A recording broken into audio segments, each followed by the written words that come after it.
Thank you for coming, everybody, and audience at home. This panel that we've together is on the perspective, 3 different perspectives or points of view on open source program offices from our different levels of experience and background in doing this. So I'm Karsten Wade. I'm an open community architect founder, and essentially doing community management and full life cycle for open source projects as a consultancy.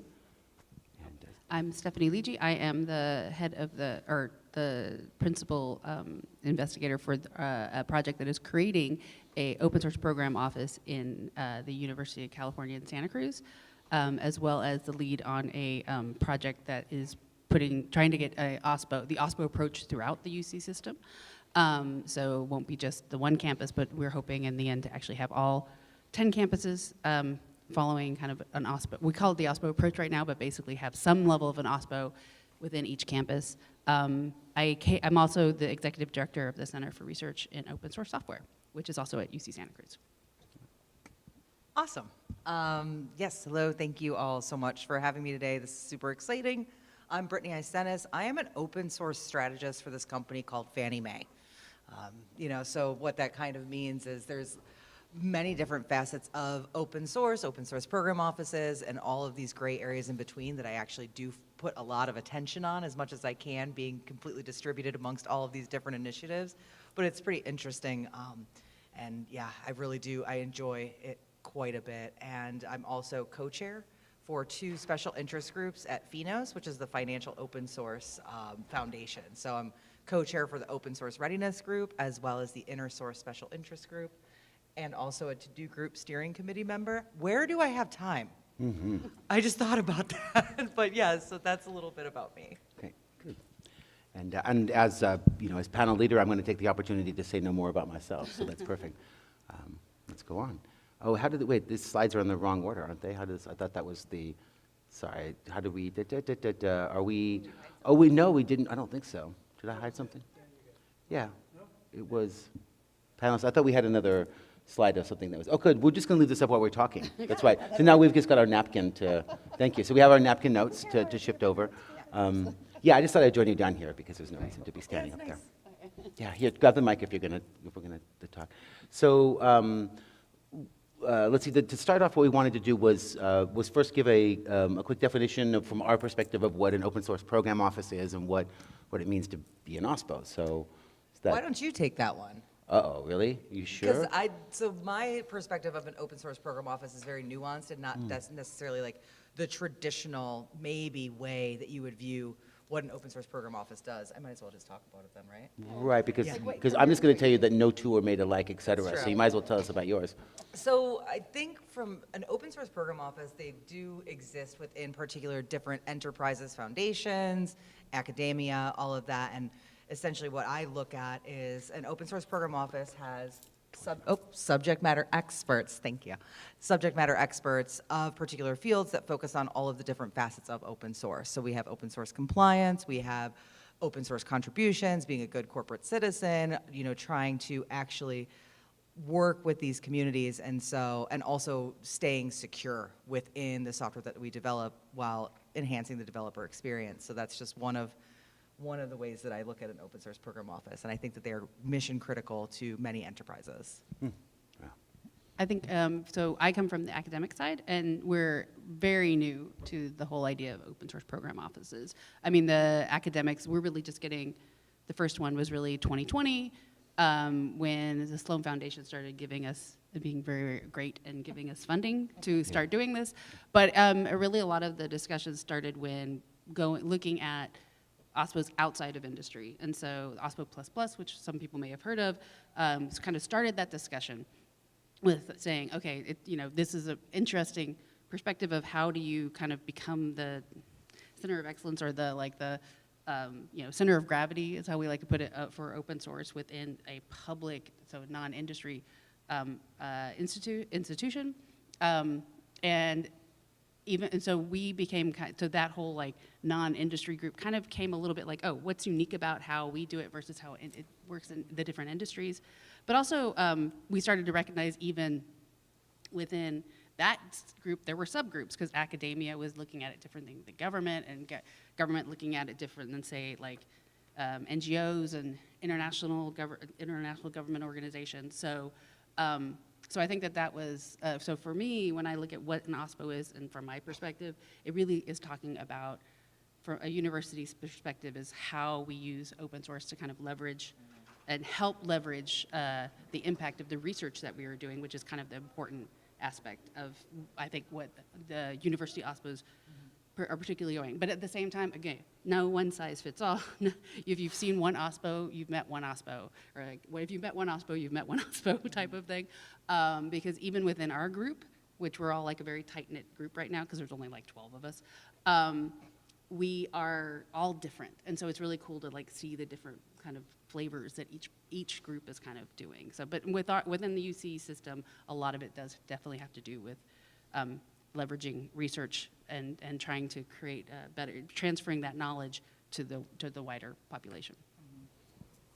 I got my mic, thanks, good, okay. Yeah, and I think from a very, because my definition is always going to be very dry, right? But because it's a program office in any organization or institution is a construct that's made to sort of like a center of excellence, or a place that everybody knows that you can go to get certain things done, and will help sort of drive things forward around a technology or a concept or whatever something is, right? And so, so some big organizations have had program offices and those concepts for a long time, but it hasn't reached across. And so, but sometimes what happens is when you just get the right, it's not even the right words, but just a label for something that needed to be done. And I think what's been happening is that there's been different groups for a long time that have been happening within organizations that have been doing sort of things that are like OSPOs or are the same thing as that, and then, but having a single something to reference to, just like we have a Linux to reference to, even though it's not the only free and open source operating system. It gives us an idea, it gives us one thing to talk about and to circle around. So the OSPO kind of serves that purpose, in that people know they need something to help center the conversation within their organization, and to be the center point for people outside the organization to contact into, and the OSPO can serve that purpose. But it doesn't have to have that name, and it's certainly going to have different forms, and I say essentially that not that no two are alike, but it really has to start with assessing what your own needs are and what you're actually trying to accomplish, and not to form fit anything.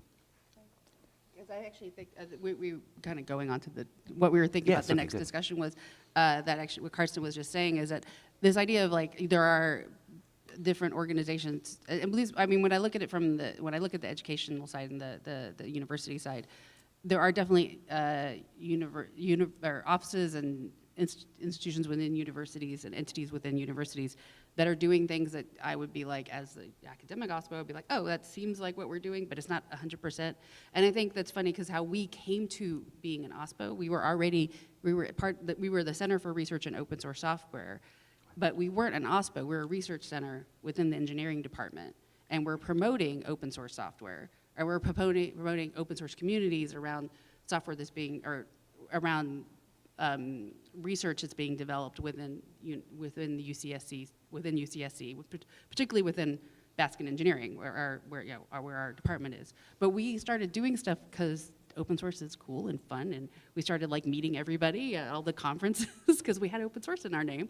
So we started talking to people and realizing, oh, there's all this other stuff we can do, and we realized, oh, but this doesn't really fit in a research center. So we started doing like mentorship programs and working with GSOC and all this stuff, and that didn't fit. So that's when we started to realize that, oh, maybe we need to start looking at an open source approach as well, or open source program office as where we're going. So, so I like that point that you made about like they're not always called OSPOs within universities, but there are a lot of different aspects, and I think all other institutions have that as well. And what's interesting is our open source program office is way different than that, and why it was formed. So at Fannie Mae, it's a financial institution.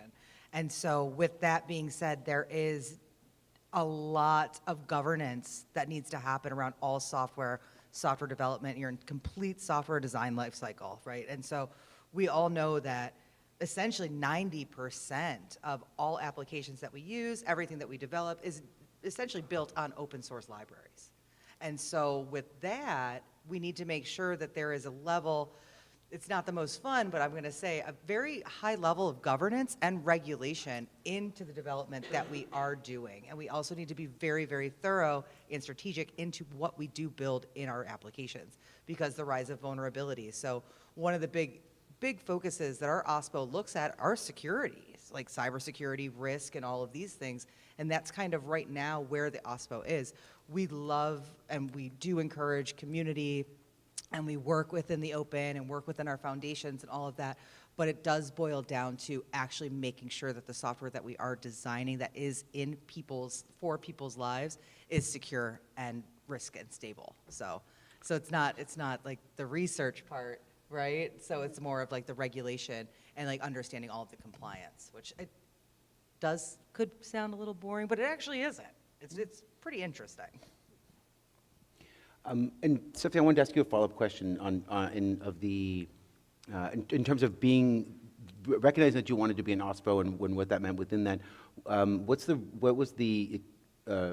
us a little bit about the Sloan Foundation's grants that they kicked off and that cohort of other OSPOs. And because one of the aspects that I had when meeting all of the other leaders of those OSPOs was to see how, again, it was something that came up from within. There was a connection. Somebody was in the library. Somebody was in another department. There was custom built within there, but there was some commonalities and some differences, and then all of you acting as a or meta community around that. Well, it's kind of fun because we were, well, first off, it's a really great group. And like I said, what's nice is that we're learning a lot from each other, even because we're very different, and yet we have, we see common challenges, but at the same time, our institutions are very different. And even in the network that we're trying to create within the UC system, all of the campuses have their own needs and they're unique. So it's this whole, like, just because it's in the same system, then it's different. But with regards to Sloan, I think it's kind of interesting because like I said, we were CROSS, and CROSS was started as part of, because of Ceph, the open source storage system that got created at UC Santa Cruz. So, and then the creator of that project, Sage Wild, gave us money. Thank you, Sage. And got me a job. I mean, that's why I had a job. And that started CROSS. And so we had UC Santa Cruz had a very kind of positive attitude about working in open, because we have had just a long history of the human genome browser was open sourced because of our researchers, researchers at our institution. So it was seen as a positive. So that was, I think, one of the reasons why of all of the UCs, Santa Cruz wasn't, some people like, really, Santa Cruz? I mean, let's be honest, we're in California, not Berkeley, not UCLA.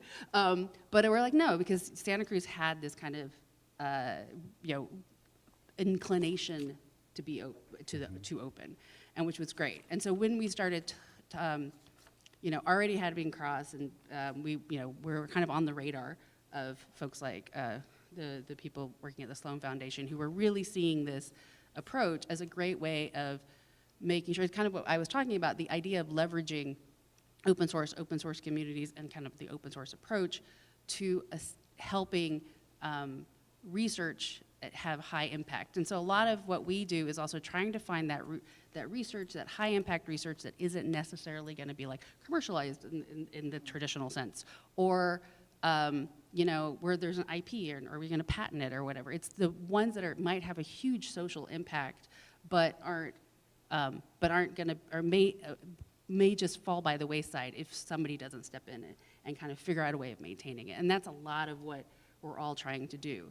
So Sloan was very proactive with a number of us who had a good starting point. So CROSS, was a good starting point from the UCSC side. OpenRIT, everybody who knows Stephen Jacobs knows, he's been in this for forever. I was like, I'm not going to age. I'm not going to date Stephen Jacobs, but he's been doing this for a while, and he's somebody to learn a lot from.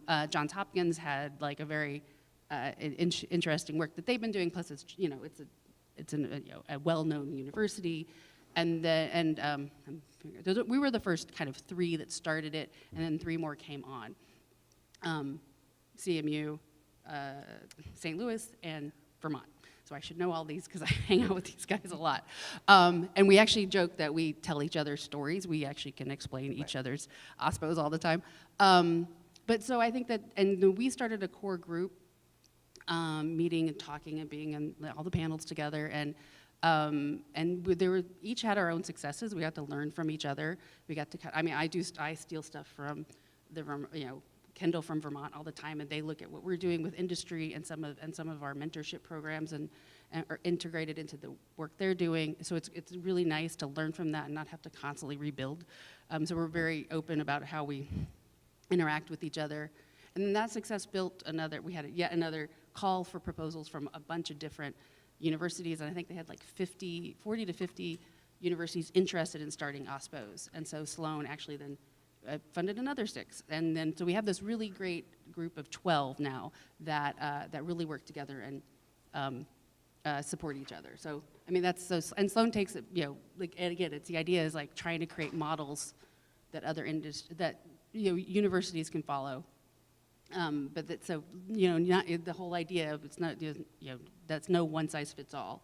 So having a lot of different models helps different universities figure out how they can create one. So, and it seemed to me that it was intentional on the part of the Sloan's team that does that to put you all together and have you act as a community, and because that's something that arises naturally, or if you put a little bit of something interesting out here and get everybody to kind of form to it, a little shining something for all the crows to rush over to, then the money didn't hurt. Yeah, of course not. Well, and making it a funding requirement, really right? helps because Yeah. it's really hard to get. But now that funding, I mean, there's only so much funding that they have. It's really notable now that we have the 12 and that they put I think what happened, especially when the large call came out, and this was very smart of them, when the larger call came out, people started thinking about it and starting to see the successes from the other universities. And so, okay, great. If you had a certain ones, the very innovative projects were the ones that got the funding. But at the same time, a lot of the universities that didn't get it are still going, okay, how do we do this? So it's not like, oh, we're not, we're going to move on from it. It's more like, oh, we're seeing it being much more becoming the norm, slowly becoming more of a norm within the university systems to have an OSPO or something like that. Another interesting thing is that you're actually seeing it from the top down. The Helios, which is the higher education in open. Yeah. Helios. Yeah. Higher education leadership in open scholarship. Thank you. I should remember these. So those are presidents, chancellors levels that are also having a lot of the same discussions, looking at these policies.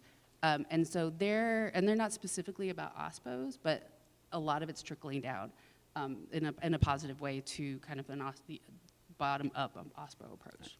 And there's another aspect of that too, which is the NSF grant funding sources. Yeah. So there's in particular the NSF started the POS grants, the Pathways to Open Source Ecosystems, around building ecosystems around an open source project. But in broadly, the NSF is beginning to apply the open requirement to research.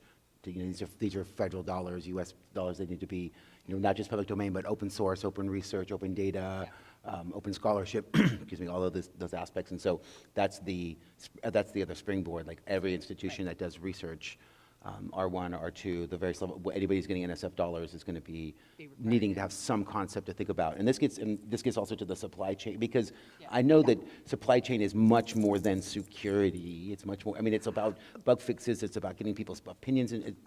Go ahead and. But I was going to say this is the supply chain, but is it though more than security? I mean, we have to look at inventory management. This is the fun stuff, right? Inventory management, woo!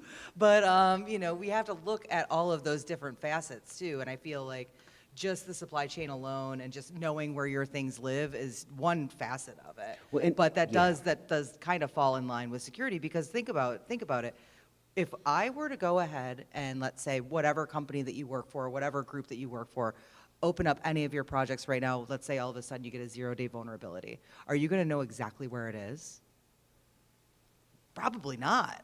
Right? You can analyze your supply chain if you're fortunate enough to have that inside of your project itself, if you're able to actually analyze and know where you're looking at, okay, well, that I found it, well, what do I remediate it with, right? So like, and that's kind of going back into like, Well, that sort we of also, facet. you can think of questions of sustainability. Anytime an organization wants to deal with sustainability, that's a kind of supply chain discussion. Anytime you want to be able to carry an idea or a concept or a complaint or anything, file a bug, that comes into the same kind of dynamics of being able to reach through and who are your intermediaries and all those pieces in the way. Absolutely. And then, going back to what you were talking about in regard to, being able to spin up all of these different projects within the university circle, and then you're able to leverage all those particular patterns, so therefore your groups can be successful and you have that widespread reach. So something that we're doing, opposite side, you're open sourcing these wonderful projects, you're building community around it, and that's awesome. Right, that's the goal. So, but from a financial regulatory side of house, what we were able to do is release a project called the Clean Dependency Project, which was a huge momentous thing from a highly regulated bank to release an open source project, with the goal in being the common shared interest of finding these patches for these very common perceived vulnerabilities that the maintainers don't necessarily think that they are, but they're affecting thousands of assets within any particular space, any particular project. So therefore you can roll out a patch. So that's kind of what the research that we did to be able to do that. And now it's an open source project. We patched a Python pickle, pandas pickle Python patch. I just like saying it. I'm sorry, I just like saying it. And we patched these 2 significant patches in Snake YAML that are released in the open that anybody can consume, which you would think from an industry like, no, this is ours, we're not telling you, no. What is good for the goose is good for the gander. And so then we were able to release that. And so many companies right now are leveraging these 3 simple patches to remediate thousands of vulnerabilities. And that's what we were able to do from that regulated side. So it's different, but yet very similar, and building that community. And I'm curious about what else you're finding in terms of the.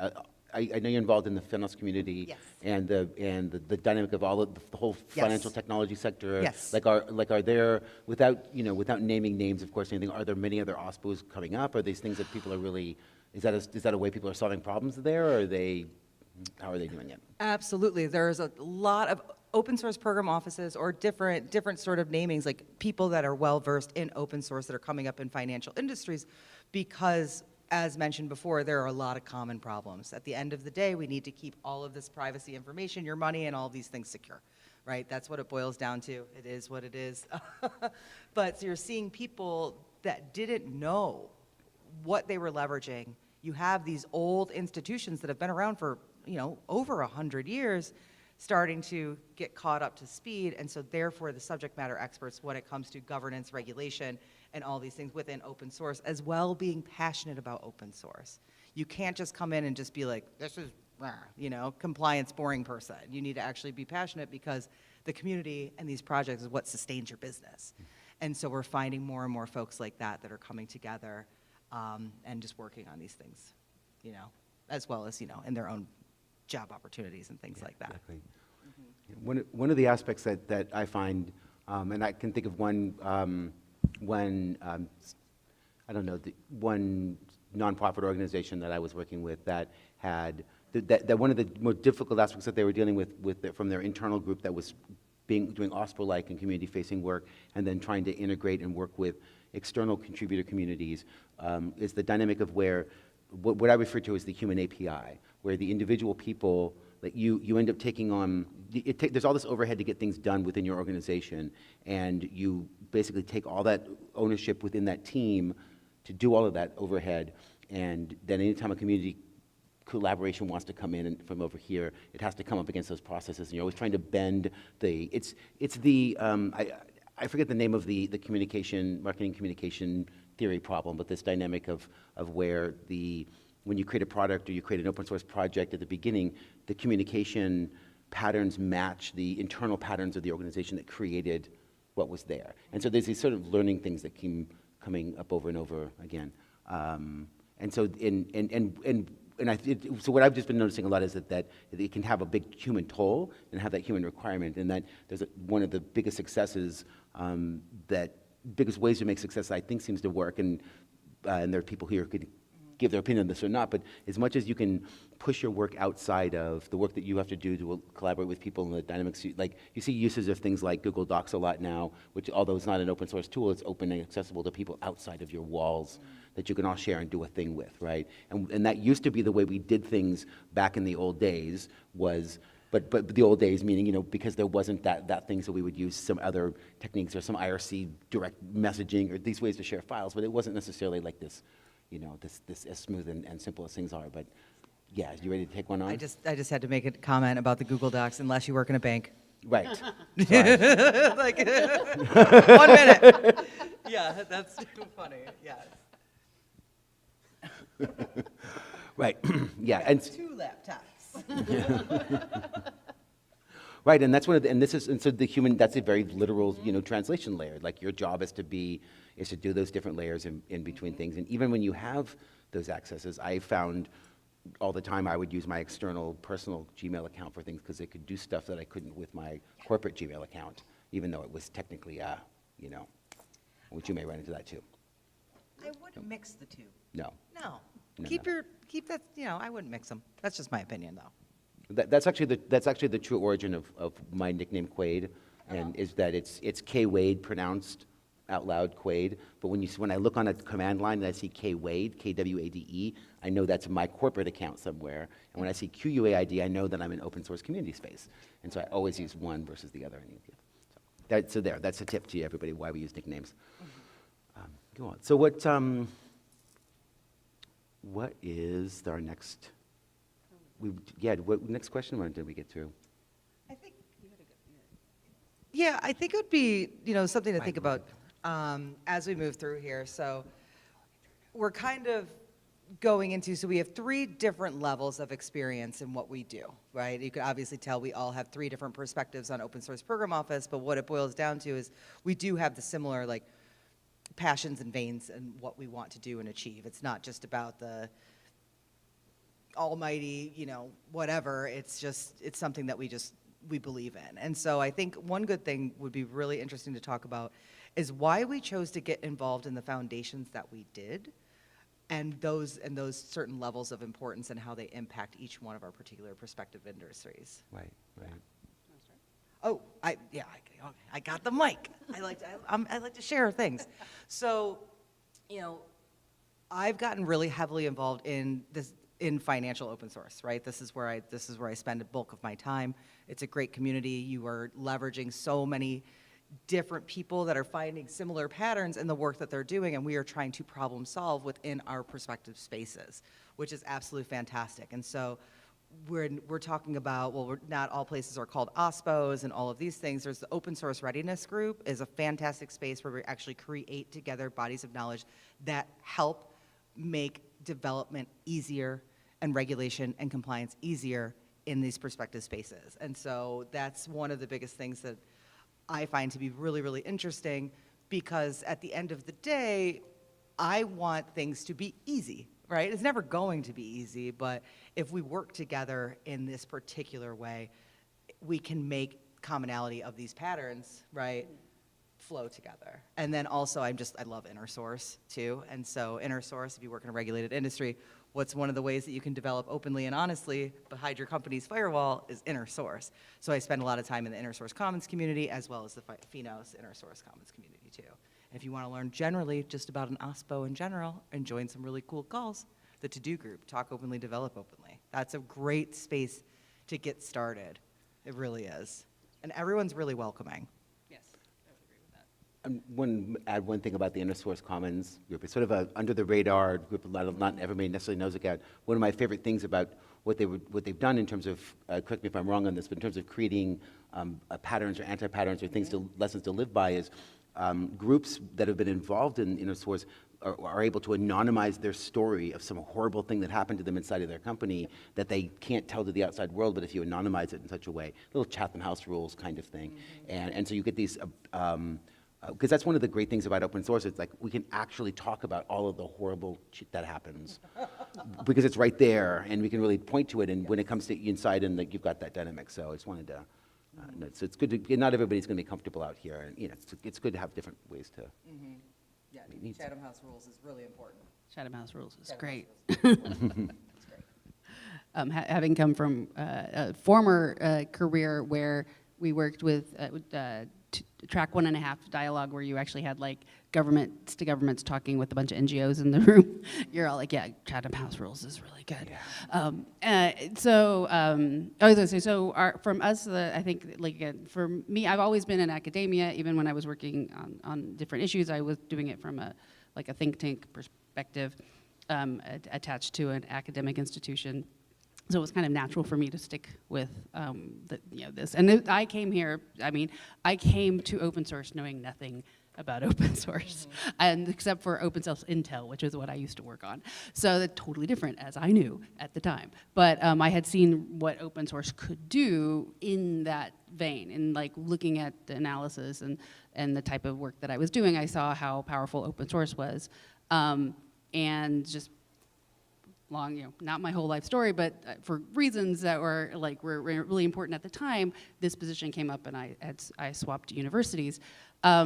But what we were seeing was really, I alluded to earlier, was that a real issue within academia, and I think research anywhere, but particularly in academia, where you have PhD students working, diligently on their dissertations, and then finding jobs, and their dissertation topics kind of go over here, and there's all this work that they've done is not really curated or kept in any form that actually can necessarily be replicated or built upon, or that it's not going to go forward in and of itself. So the idea that a lot of academics are seeing, I think, found it, and why I find it important that we have academic OSPOs, is that idea of being able to promote those and not allow that to happen, because it's a lot of reinventing the wheel.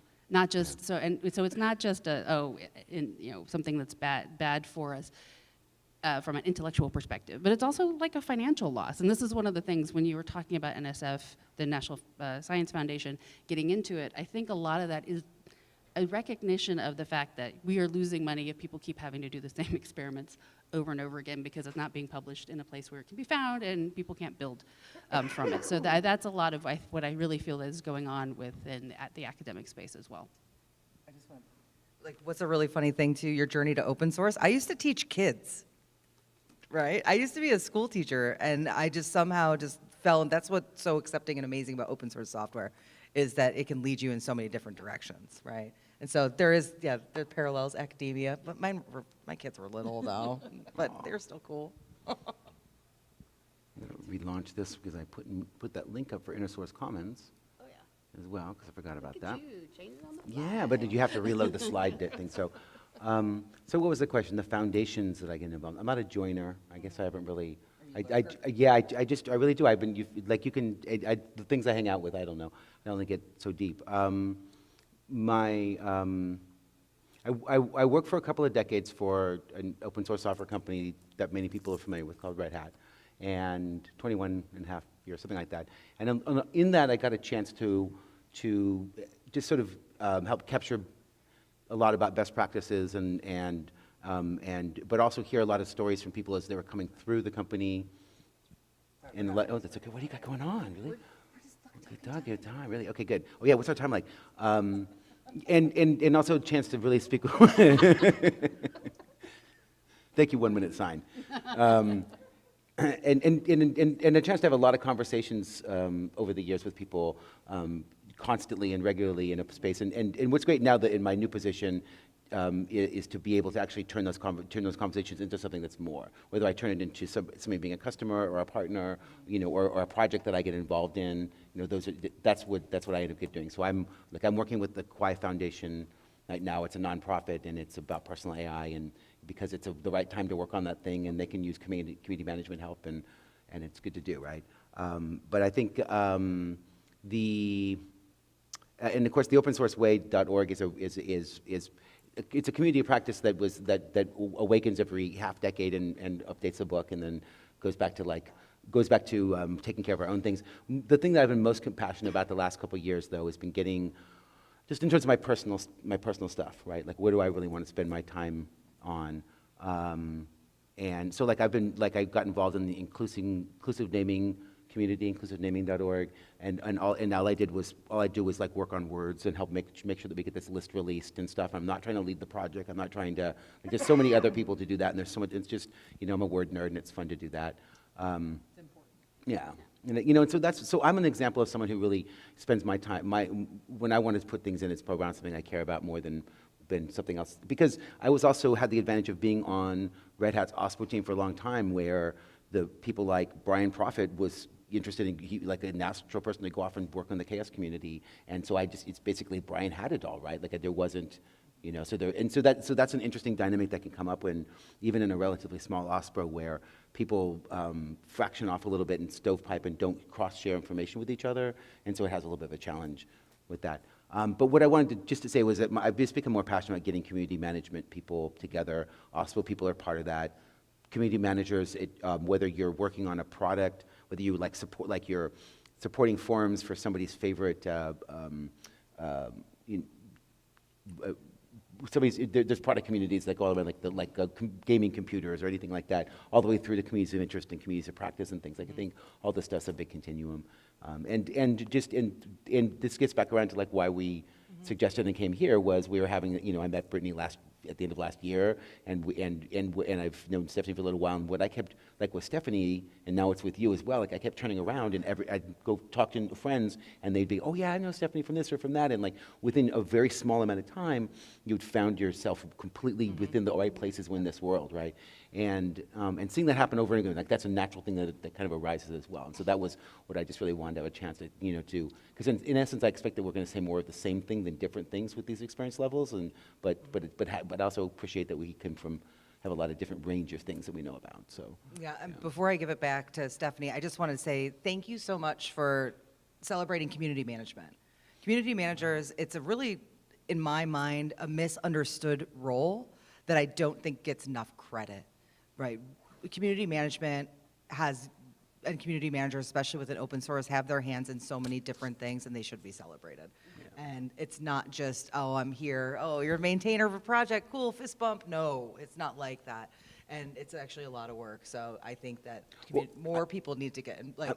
People should be normalizing it in enterprises and hiring more community managers. And I'm going to put a plug in then, because I just recently last year got involved in the CMX community, which is a community managers community. Nice. But they're more related. It's been the people who've been working on product side, but what's happened is they've convinced the people in the C-suites that they matter. They have representation at that level because they can drive metrics about how they help.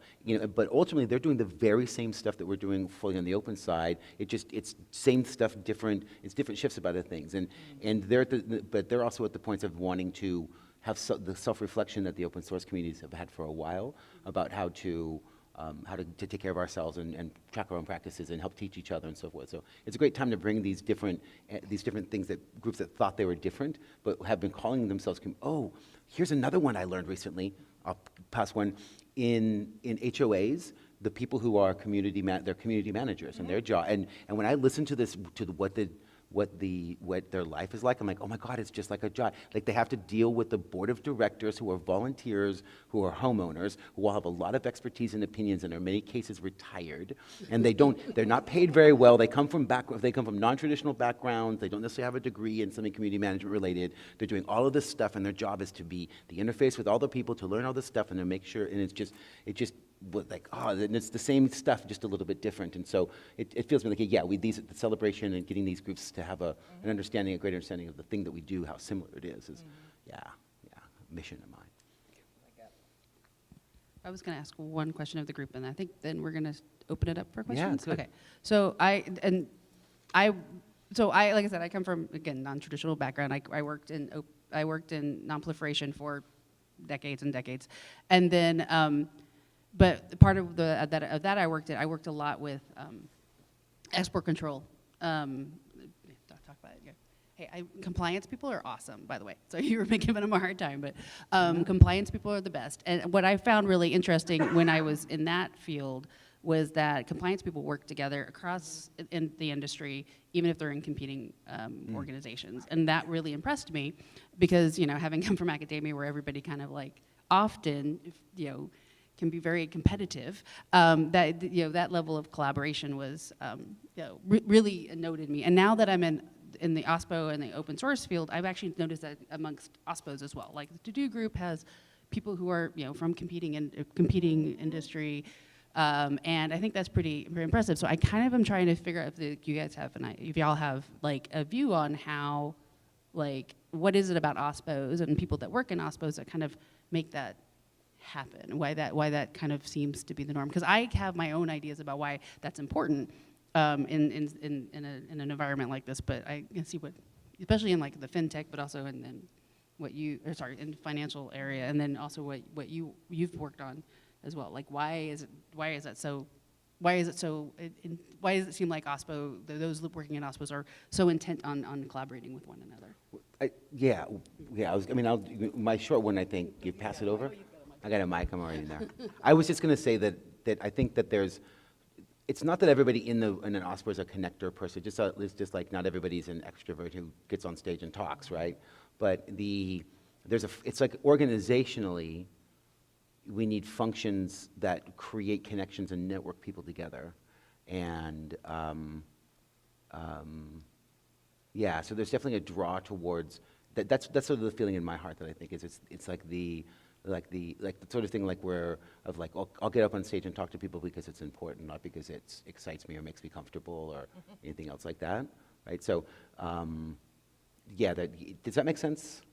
The connector person stuff, is that a good answer for what you were asking? Yeah. I would say so. I think that makes sense. Yeah, so you don't have to be a connector person, but a connector group, and then people want to be doing the job of helping connect together and make things happen. Yeah, and I also think that, did I give compliance people a hard time? You were joking. Okay, good. I was like, no, I love compliance. You're saying Well, other. no, I think everybody talks about compliance. Right, you were saying other people You give say- them crap, when and you we're say like, no, compliance, we're all with people you. usually tune out and pop open their laptops and start looking at their phones. I mean, it is what it is. It is what it is. But I care about it. But no, I'd say anybody that works in an open source program office, yes, definitely, you can be introverted, you can be extroverted, you can do all of these things. But what I find, as mentioned, as I started as a school teacher, and I just kind of fell into technology, what I find to be so interesting about open source is the people that fall into it are the ones that believe in the mission, right? Understanding that software isn't going anywhere, hardware isn't going anywhere, there's all these different connections that are happening to it. There are all these people that are touching all of these different facets of everything that we run in our day-to-day lives. And at the end of the day, I think that people that work in the open, and especially in, like, let's say the traditional, like, space that governs and works within open source, they're actually passionate about it. It's not about the bottom dollar. It's not about the end of the day. It's actually just doing something that's cool. And that's what I think, and I think that's the connection point of it all. Sweet. Yeah. Because it matters. It matters. It's Yeah. really important.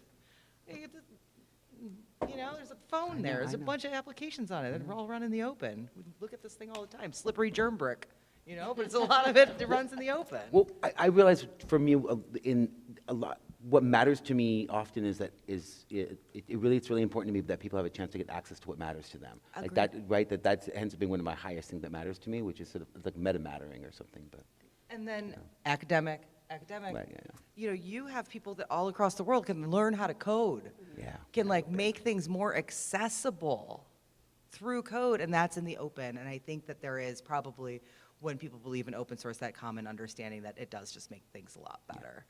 And we can just keep doing cool stuff. Yeah. Well, so let's jump to some questions. If there's any questions from the floor, if we had any questions we wanted to seat ourselves.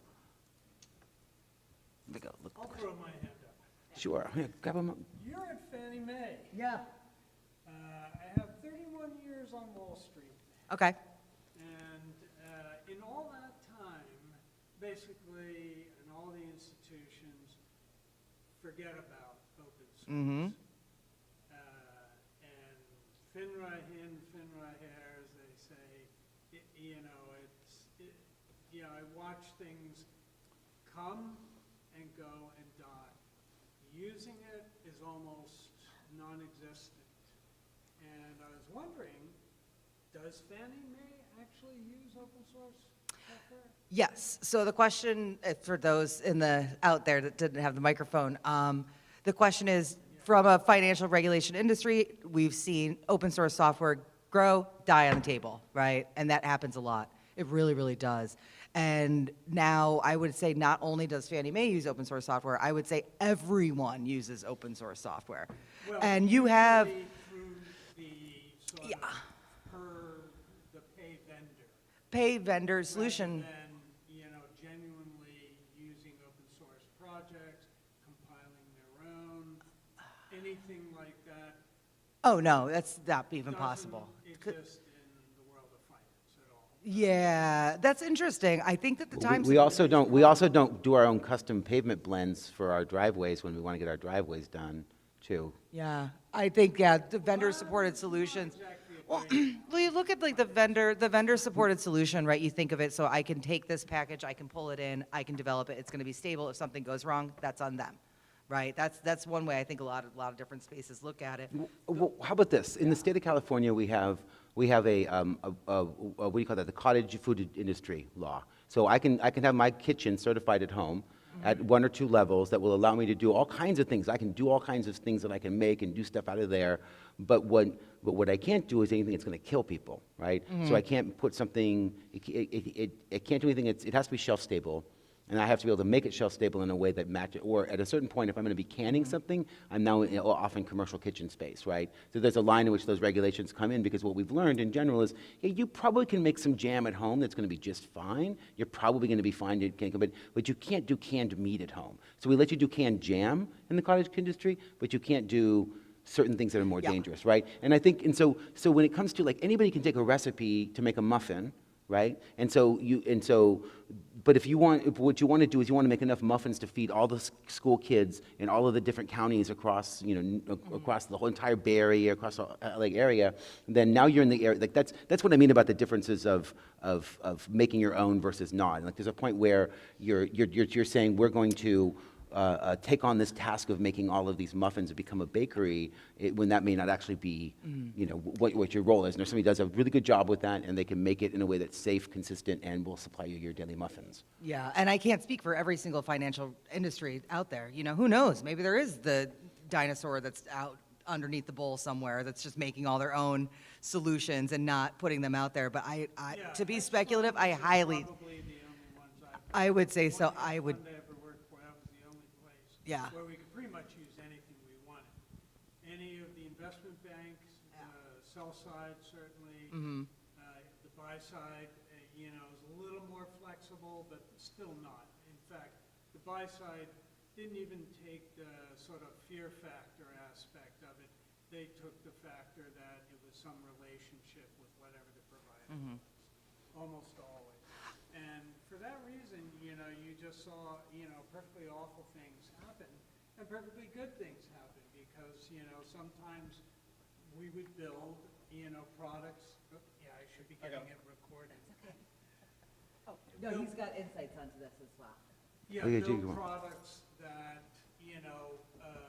actually could and would have, really advanced capabilities in the industry, but, Well, Dwayne, we're going to open the floor and actually allow you to make a comment, not just a question, if you'd like to. this was- about- asking about Fannie Mae. I Did they Well, that's can't what- speak specifically just to my own sole company. And I can't either. use Yeah, open yeah, source good. software? I can't speak, we do, yes. you do? Absolutely. We've actually contributed 2 projects out into the open. Do you know any others? Freddie Mac? So I can't specifically. Well, so wait a minute, speak to okay, other companies. hold on a second. So you're completely off mic right now, so I'm going to hand this to you. Yeah. Yeah. Yeah, thank y'all. Cool. Hello. So I can't speak to any other companies because I don't work for them, right? I know which companies that I work for in the financial open source group, in the FINOS Open Source Readiness Group, but I can't speak to that. Yeah, I was just curious. Yeah. That I've been 3, 4, 5 years out of it. So if it's progressed, my wife is at CG Capital Group, definitely Yeah. forbidden there, so. It's interesting, yeah. I mean, I suggest that they should come and join us at FINOS and learn more about how it's not that scary. I guess I did have a question or comment then. Like if my recommendation, if you want to dig into the space, would be to go to GitHub and search for financial service companies, because there are a surprisingly large number of them who have released software. No, I'm encouraging you to go. Yeah. Contacts throughout the industry Right, in all 3 regions. right, no. Just- And I've just in not the heard of any just in- institutional operation use open source software. Yeah. They'll use a licensed version or a vendor version. I understand. Yeah, I but- understand what you're saying, Mike. But my sort of summary comment to the whole thing, because clearly Brittany can't talk beyond her own company. I can't speak to it as well. But I think if you go and do look on GitHub for some of those financial services companies, you'll see which ones are using it, because you can see them active on GitHub and releasing software. So, I wanted to push another question to the panel, though, which was, you had set up the discussion around sort of your 3 levels of experience working within open source programs offices. So I wanted to recommend starting from Karsten and going, to the left. Like, what is the insight looking back on your 20 years that you want to pass to the person on your right, that that you wish that someone had passed to you when Stephanie was at Stephanie's point in Stephanie's career? Okay, good. Thank you. I mean, I think the two key things that come to mind, which is something that I've sort of whispered a few times, which is that it's more than just one size doesn't fit all. It's that you really need to actually look in and do the individual work. And I think like the work you're doing with UCSC, with the UCs in general, and dealing with those as individual groups, knowing that even though they all have the first 2 letters, initials of their acronym are the same, the last ones are not the same. And if you know the difference between San Diego and San Francisco and Santa Cruz, you might know the schools are different. And I think the other thing is to realize that everything happens in cycles that are very similar, but they're different depending on which organization or industry or thing you are in, right? So businesses are often going kind of quarter over quarter, the business week, 5 days a week, like these different aspects are going with that. But there's also how long it takes to get an initiative within a company going from the moment you do it to you go. And like, for example, I've noticed how many friends have started doing an open source program office or something like that at a company, and it's not until 18 to 24 months in that they've got enough traction and have made enough relationships to actually start to make something happen, which can be really frustrating if you think you're going to do that from the beginning. So part of this is that all of these different groups have different timelines. As well, academia and research might be like 4 years and 8 years, but that in some cycles, but also it might be looking at having to tie into funding and grant sources and how those in timing are going. Governments have these sort of 3, 5, 10-year arcs that happen. But I definitely noticed that almost anything that's worth doing that's going to take a time and energy, and it's going to be like, let's create a whole new way of a platform or something, from the moment you scratch it on a napkin to the moment that you're like, oh, all right. You're looking around at a conference of 10,000 people doing a thing or whatever, is about 10 years. Maybe 8 years if you're really fortunate and can accelerate it. So just know that when you want to dig in on something, that it's really, and that you don't have to be there at all of those steps in the way and the stuff, but you have to be thinking about where you are in those steps and be creating content material and carrying people along and knowing that there's a general arc that happens.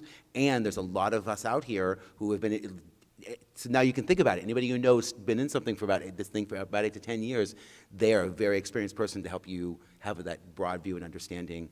We're finally, our industry is long enough that we can actually start to have that 5, 10, 15, and 20 years experience. So. Oops, drop this. Oh, I guess I can do it. You can do which one you like. Here, we'll put this down. Yeah, I just say, so I have not been in open source as long as Karsten, so that was a really good idea. Like, how I would take a lot of what Karsten says, for sure, but also for what we were doing with that, having that pilot that we did was super important, because it means that a lot of so what we're technically doing is what we call a pilot project. And then all of the UCs can now kind of look, so all the campuses we're working with specifically are now looking to us, and then the idea is like, oh great, you don't have to do you don't have to redo those last 2 years. We're here, we can help you move forward. And I think that's true for a lot of a lot of projects that are, people that are thinking to do open source projects, is that first, when I think back to even when we just started as Cross, which wasn't even, we didn't realize we were kind of an OSPO, was that we didn't start thinking campus-wide, but let alone system-wide. But we didn't think like, oh, I need to go outside of engineering. So starting that discussion and understanding who your stakeholders are and what the landscape is really, really good to start out. And like, we're just kind of thinking about it now, which I think is we really kind of knowing what all the other open source what everybody's doing on campus that touches open source, having a better idea of it is really important, because I think it gives you, one, it creates more of a community of practice that you can really work with. And so that would be kind of the thing I would say to, and I think you already kind of talking to that with regards to the financial community, is like having that community of practice that helps you kind of do the work that you're trying to do, I think is really important. Yeah. You talk to the imaginary person who just took the job. And I just want to, Stephanie's note reminded me of something that I learned from her over the last couple of years. So it reminds me that the stuff goes backwards as well. That like for a long time, when I first engaged with Cross, I treated it like it could do things across the system, and I didn't understand for the first several years that I was talking the wrong language. And I learned a lot last year when I actually got to focus in and seriously and like try to to understand. I was like, oh, I get what's understanding here. Like it's not the same kind of thing, and we have to rethink with each kind of industry to some degree how the stuff works. So thank you. See, like, no matter which, the lessons go in both directions. So I'm the noob of the group. I've only been in open source 6 years. That's it.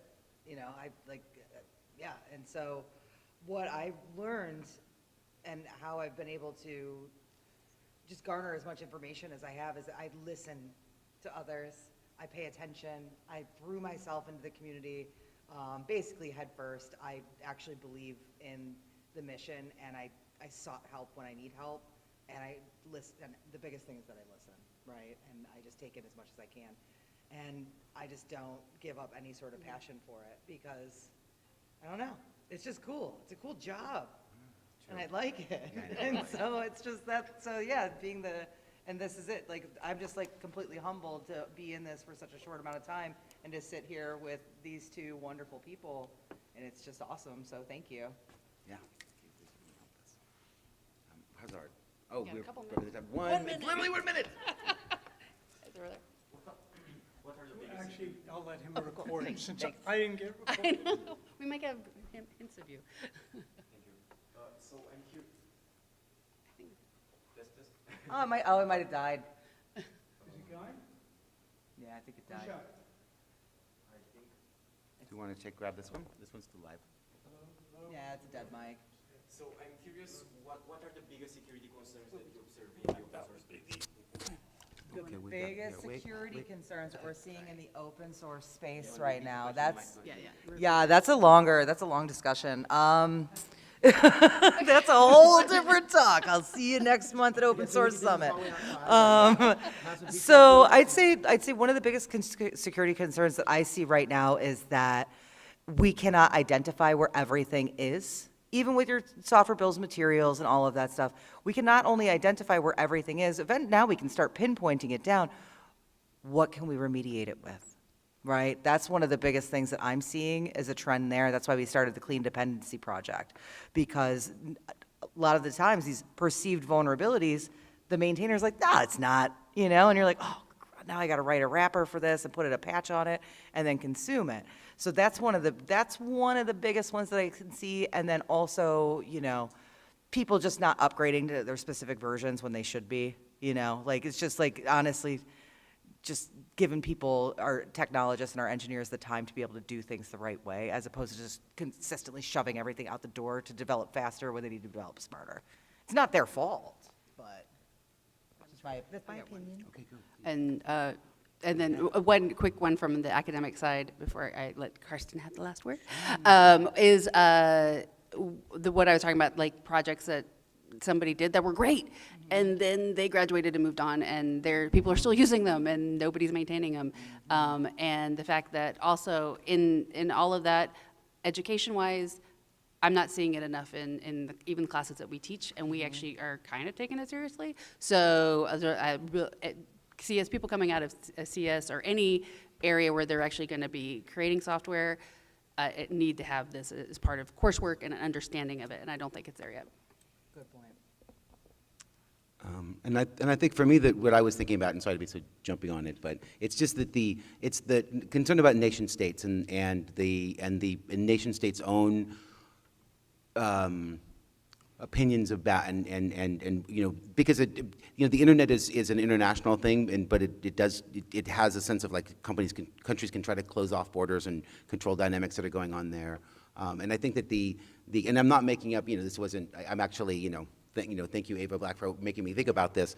But the dynamic is that when people are spending, like our supply chain concern is about,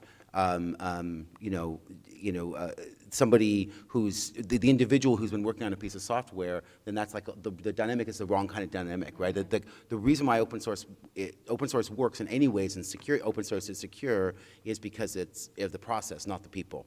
And that we need to be focused always on improving that process I mean, it's a fundamental value that we are able to have pseudonymity, not anonymity, but pseudonymity within open source. That if a person has any reason to mask their own identity and be pseudonymous, that they can build trust under that and be a valuable member of the work community, and for whatever reason that they're doing that, right?